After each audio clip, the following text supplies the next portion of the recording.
Terry Rozier's tenure with the Miami Heat seems to be teetering on the brink, and with the postseason looming, the team faces a critical decision that could shape its immediate future. The situation is dire.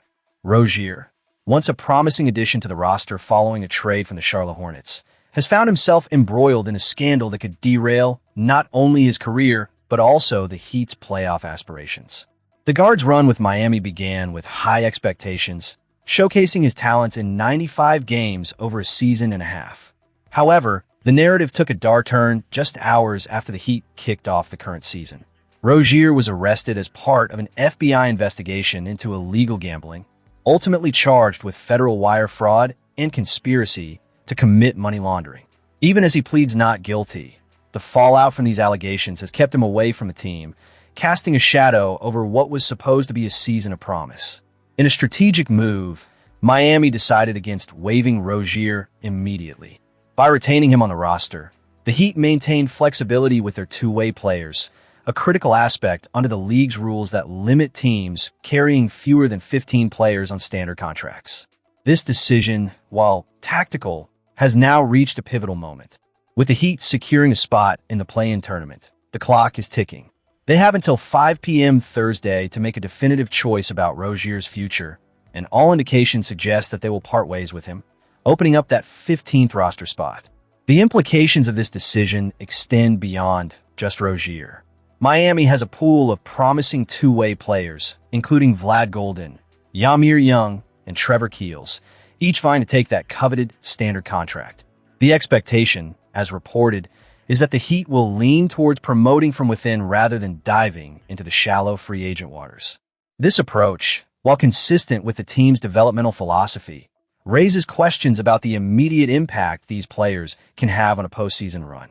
The focus now shifts to identifying which of these candidates possesses the most NBA-ready skill set.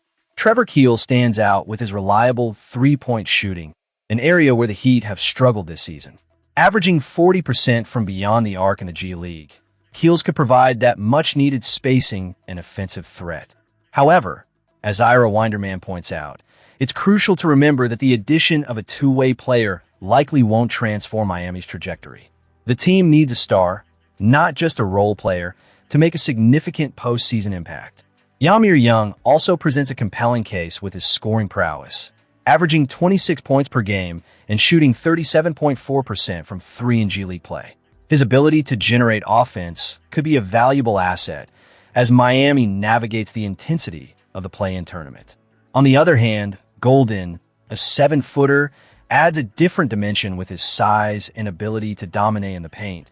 But the question remains, can he adjust quickly enough to provide meaningful contributions at the highest level? As the clock ticks down to that 5 p.m. deadline, the Heat's management has a tall order ahead. They must weigh the potential upside of promoting one of these two-way players against the backdrop of Rozier's troubling situation. While none of these options are likely to shift the landscape drastically for Miami, promoting a player like Keels could offer immediate benefits during this critical stretch of the season, all while aligning with the team's commitment to development. This is more than just a roster decision. It's a reflection of the Heat's identity and their ability to adapt under pressure. As we await the final call, one thing is certain. The stakes have never been higher for Miami, and the implications of their decisions will resonate well beyond this season. With the play-in tournament approaching, every move counts, and the Heat must navigate these waters with both caution and ambition. Now, let's turn our attention to another crucial element impacting the Miami Heat's journey this season. The Miami Heat stand at a critical juncture in the season, boasting the second-best scoring average in the NBA at 120.8 points per game, yet they find themselves in a precarious position, battling for a spot in the play-in tournament. With a 41-37 record, the team currently sits 10th in the Eastern Conference. The glaring disparity between their scoring prowess and their placement in the standings raises questions about the consistency of their performance. While the Heat can burst into offensive brilliance, they have struggled to translate that into reliable wins as the season progresses. Consistency, which should be a weapon for Miami, has turned into a double-edged sword, exposing their weaknesses late in crucial games. The Heat thrive in transition, utilizing speed and quick possessions to overwhelm their opponents. However, when the game slows down and they find themselves in half-court sets, their offense falters, struggling to create high-value scoring opportunities. Indeed, on paper, the Heat's offense appears elite. Their scoring has dramatically improved from previous seasons, largely due to their status as the league's fastest-paced team, generating more possessions and inflating their scoring totals. Yet, efficiency tells a different story. With an offensive rating of 115.4, ranking 12th in the NBA, Miami's improvement stems more from pace and volume rather than true offensive efficiency.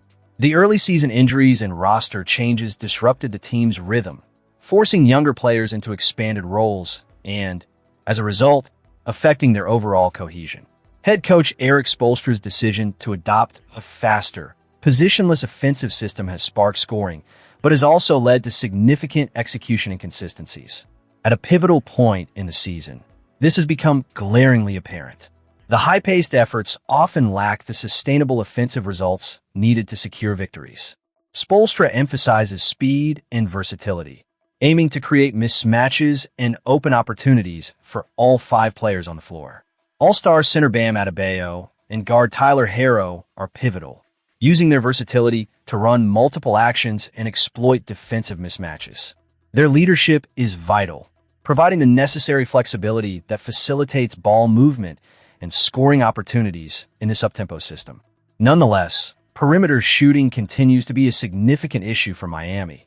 Despite a respectable 36% mark from beyond the arc, ranking 22nd in catch-and-shoot three-point percentage highlights, serious spacing, and timing challenges that expose structural weaknesses.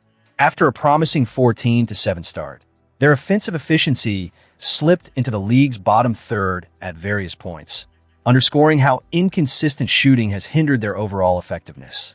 Far too often, Miami's offense settles for contested, low-percentage shots.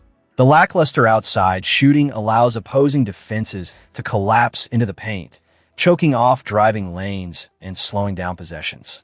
This tendency to rely on individual creation rather than fostering fluid ball movement leads to scoring inconsistencies and inefficiencies. Miami has leaned heavily on several key players during this transitional period. Adebayo remains a cornerstone of the offense, carrying a heavy load, while Herro, despite battling injuries, has made notable contributions since his return. However, forward Nikola Jovic has struggled with consistency, and younger players like Pelle Larsson, Jamie Jaquez Jr., Davion Mitchell, and Andrew Wiggins are adjusting to their expanded roles, which can be a tricky task under high-pressure conditions. Adding to this complexity is the absence of guard Norman Powell, which has significantly affected Miami's scoring depth and spacing. With Powell sidelined, the Heat have become overly reliant on individual shot creation, detracting from their hallmark style of fluid ball movement.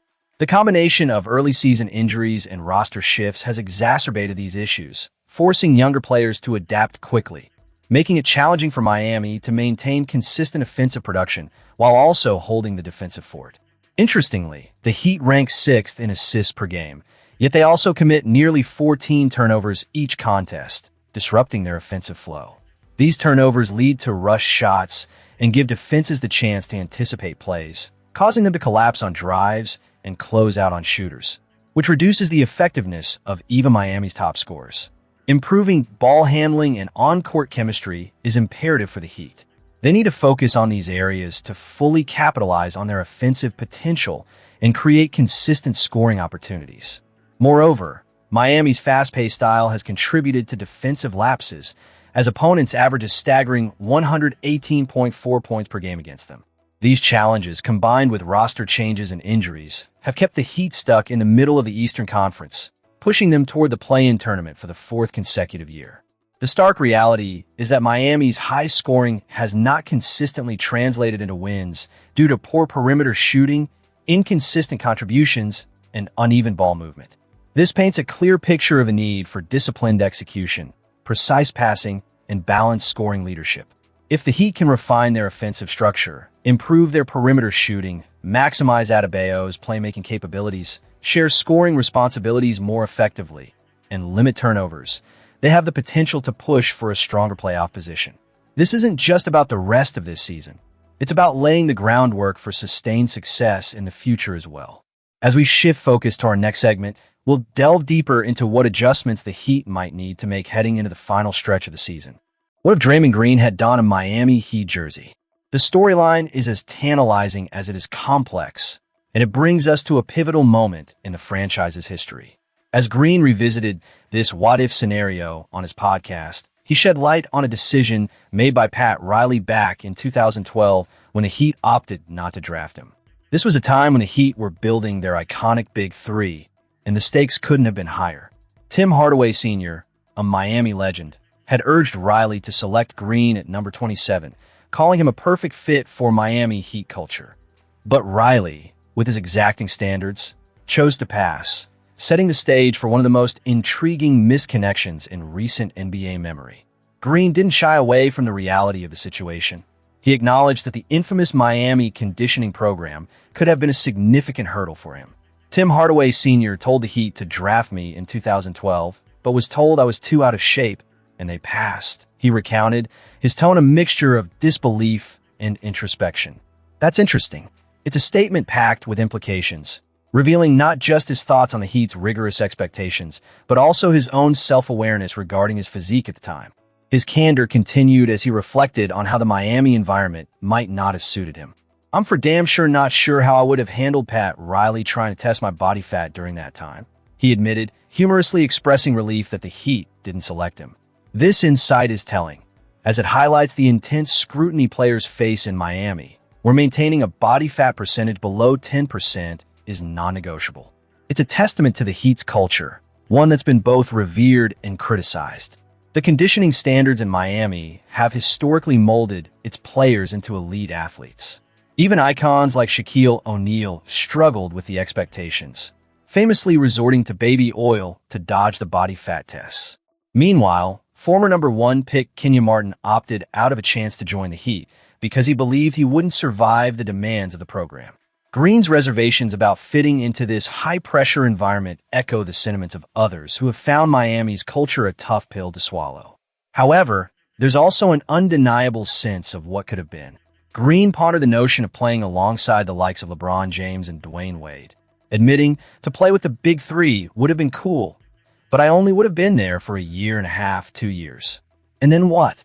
In contrast, Hardaway Sr. believed Green's defensive prowess and basketball IQ would have been invaluable for the Heat, potentially pushing them towards a three-peat. The irony here is palpable. Miami had the opportunity to draft a player who would eventually become the cornerstone of a dynasty, while they settled for Arnett Moultrie, a name that has since faded into obscurity. The decisions made in that draft resonate even more when we consider the trajectories both parties took afterward. The Heat celebrated back-to-back championships in 2012 and 2013, but they ultimately fell short in the 2014 finals, marking the end of an era with LeBron's departure. Meanwhile, Draymond Green blossomed into a defensive juggernaut, a linchpin for a Golden State Warriors dynasty that captured 4 championships and earned him a Defensive Player of the Year award. Looking back, Green expressed gratitude that things unfolded the way they did. Thank God it happened the way it did, and I didn't end up in Miami, he stated, a reflection of his own journey and the success he found elsewhere. This sentiment also serves as a reminder of how pivotal moments in sports can shape futures in ways we never expect. As the dust settles on this alternate history, one thing is clear. Both the Miami Heat and Draymond Green found their paths, albeit in different directions. It's a narrative rich with what-ifs, but also with lessons about culture, fit, and the often unpredictable nature of the NBA. As fans, we're left to ponder how one decision can ripple through history, impacting not just the players, but the entire landscape of the league. Now, as we reflect on these stories, we want to hear from you, the fans. What do you think about the Heat's decision in 2012? How do you feel about the conditioning culture that defines our team? Make sure to subscribe and share your thoughts in the comments below. Your voice matters in this passionate community of Miami Heat supporters.